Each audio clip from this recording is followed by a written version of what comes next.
Hi, everybody. Hopefully, that financial ratio exercise wasn't too bad for you.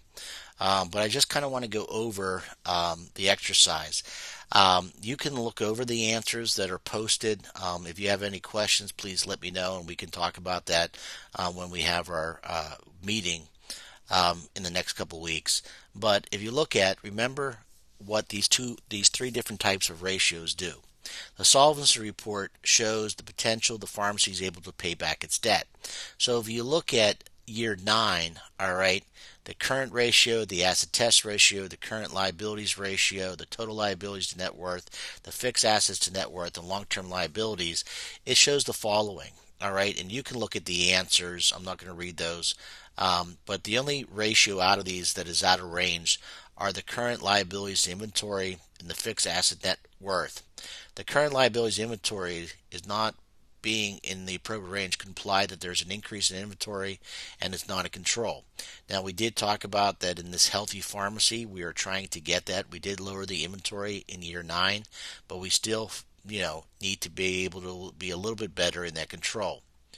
The liabilities also correlates with finances and cash flow. So in order for these issues to improve the cash flow, we could possibly decrease the current liabilities while increasing their assets. How can we do that? We can look at things that, may be able to pay off our time period of, when we owe things. And that may happen if we can get rid of some of our inventory and improve our cash flow on the counter. The other is the efficiency ratio report. And this looks at your annual turns. And if you look at in year 9, our inventory turnover did go up a little bit.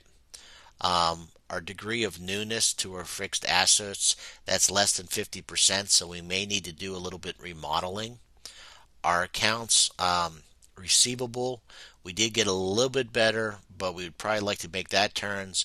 And our accounts payable did also improve a little bit better too.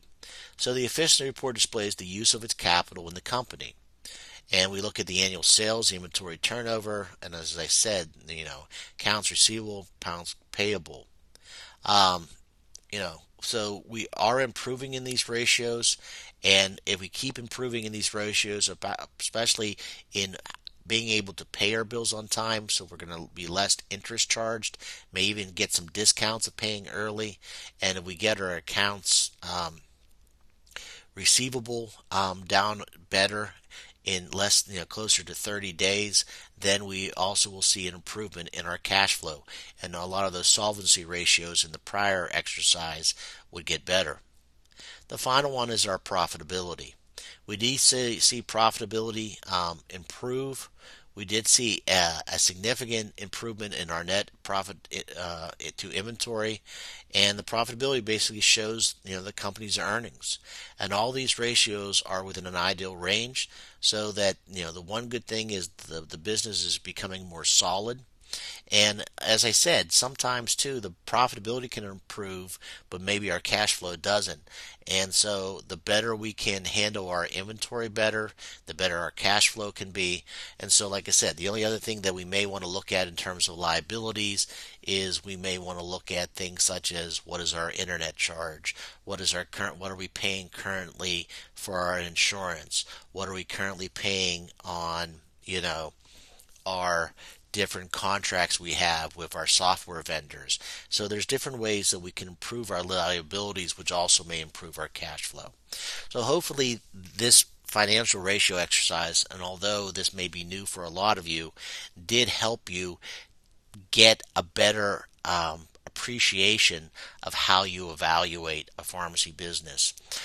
You will be doing the exercise of when I meet with you, either in the group online Zoom meeting or individually Zoom meeting, and you'll be using the ratios of the financials that are provided for you to be able to determine that.